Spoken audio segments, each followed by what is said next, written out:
तो hello everyone. तो आज हम नया कुछ सीखने वाले हैं, फार्मूला राइटिंग, जो कि बहुत सारे बच्चों के लिए तकलीफ़ होती है जब वो क्लास 9 से स्टार्ट करते हैं, 10th 11th 12th बड़ी सारी क्लासेस में चले जाते हैं, लेकिन फिर भी कन्फ्यूज़न दूर नहीं होता फार्मूला राइटिंग का। तो केमिस्ट्री सीख रहे हो तो फार्मूला राइटिंग तो आपको आना ही चाहिए। तो इसके लिए आ जाओ इधर, तो देखते हैं कुछ। पहले ये वाली सीरीज़ लिखी है, हलीना की रब से फरियाद। ऐसे ट्रिक याद करेंगे, हलीना की रब से फरियाद। इनके ऊपर चार्ज आएगा +1 का। फिर उसके बाद आएगा बेटा मांगे कार स्कूटर बाप राजी, तो इसके ऊपर +2 चार्ज आएगा। फिर आएगा बैगन आलू गाजर इन थाली, इसके ऊपर +3 चार्ज आएगा। फिर +4 वाला काशी जी में शंकर प्रभु, ठीक है, काशी जी में शंकर प्रभु +4। फिर नाइट्रोजन वाली के बारे में बात करें तो नाना पाटेकर आज सब्जी बेचेंगे, इसका -3 ध्यान रखना है, नीचे वालों का +5। ओ स्टाइल से टेपो, ओ ऑक्सीजन का आ गया -2, फिर बाकी सबका -2। फिर कल बाहर आई आंटी। तो इनके जो फुल फॉर्म है हाइड्रोजन लिथियम, फिर उसके बाद सोडियम पोटेशियम रेबिडियम सीजियम फ्रेंशियम, ये आप पीरियोडिक टेबल से देख सकते हो, ठीक है ना।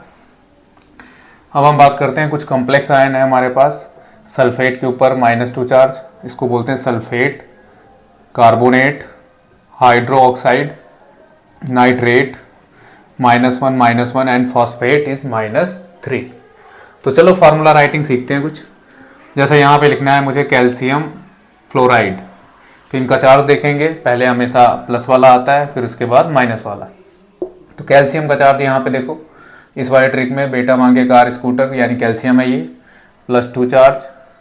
फिर उसके बाद आता है फिर कल बाहर आई आंटी यानी फ्लोरीन -1 चार्ज। क्रॉस करना होता है इन चार्ज को, तो आपका फार्मूला आ जाएगा कैल्शियम फ्लोराइड, यहाँ पे 2 लग जाएगा और यहाँ 1 लगाने की ज़रूरत नहीं है।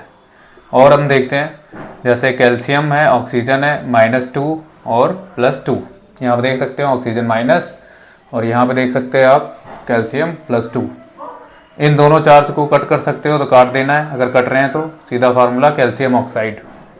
नेक्स्ट, अब जैसे मैं नाइट्रोजन का बनाऊंगा, N और H के बीच में +1 हाइड्रोजन का, और यहाँ पे आ जाएगा -3, तो इसका फार्मूला बनेगा ऐसे क्रॉस में, तो NH3। अब हम चलते हैं कॉम्प्लेक्स वाले की तरफ, इन कॉम्प्लेक्स वालों को यूज़ करके बनाते हैं। तो यहाँ पे जैसे लिखूँगा मैं कैल्शियम +2, सल्फेट के ऊपर है -2, ये और ये कट जाएंगे, तो अब बन जाएगा कैल्शियम सल्फेट। इसी तरह से और लिख के देखते हैं इधर कॉम्प्लेक्स वालों का। यहाँ आप लिख देता हूँ जैसे सोडियम +1 एंड सल्फेट का -2,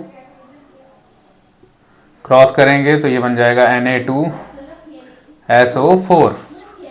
अब जैसे एल्युमिनियम सल्फेट बनाना है तो एल्युमिनियम +3 एंड सल्फेट -2, तो क्रॉस करेंगे तो इसको क्या बन जाएगा, एल्युमिनियम, यहाँ पे 2 आ जाएगा इसके बाहर, और ये सल्फेट इसका होल ब्रैकेट और बाहर 3, क्योंकि ये ज़्यादा नंबर है ना, तो ये सब के सब 3 टाइम्स हुए हैं। तो इस तरह से हम लिखते जाएंगे, ठीक है। जिन एलिमेंट्स का हमें जैसे नहीं पता है, जैसे आयरन आ गया, जिंक आ गया, ऐसे बोलेगा वो लेड आ गया, तो आप अभी छोटी क्लासेस में है तो इनका आप हमेशा +2 लेके चलेंगे, ठीक है ना, और सिल्वर का +1। जैसे मान लो और कोई आ जाता है, बड़ी क्लासेस में आप सीखते हैं ना, जैसे 11th 12th में, कि ये जो D ब्लॉक मेंबर्स होते हैं ये सारे के सारे, और इनका वेरिएबल ऑक्सीडेशन स्टेट होता है, वेरिएबल ऑक्सीडेशन स्टेट, क्योंकि हाफ फील्ड या full field D orbital concept आता है, तो जो अनपेयर्ड इलेक्ट्रॉन होते हैं उसी की वजह से ये ऑक्सीडेशन स्टेट इनकी चेंज होती रहती है। लेकिन ज़्यादातर हम ये वाला यहाँ पे मेथड लगा के यूज़ कर सकते हैं, ठीक है ना। तो अगला एक एग्जांपल देख लो, जैसे आयरन ऑक्साइड Fe+2, ऑक्सीजन यहाँ पे आ गया -2, ये काट दिया, FeO लिख देंगे। अगर उसने खुद मेंशन करना होगा तो यहाँ पे रोमन नंबर में वो मेंशन करेगा। जैसे इसको रब कर देता हूँ, यहाँ समझा देता हूँ मैं। जैसे मान लो उसने यहाँ पे रोमन नंबर में 3 लिख दिया है ब्रैकेट में, और ऑक्सीजन लिख दिया है, तो अब आपको फार्मूला बनाते टाइम ये ध्यान रखना है कि आयरन +3 यूज़ करना है, ठीक है ना, और ऑक्सीजन -2, तो फार्मूला हियर इज Fe2O3। इस तरह से आप आराम से इजीली लिख सकते हैं।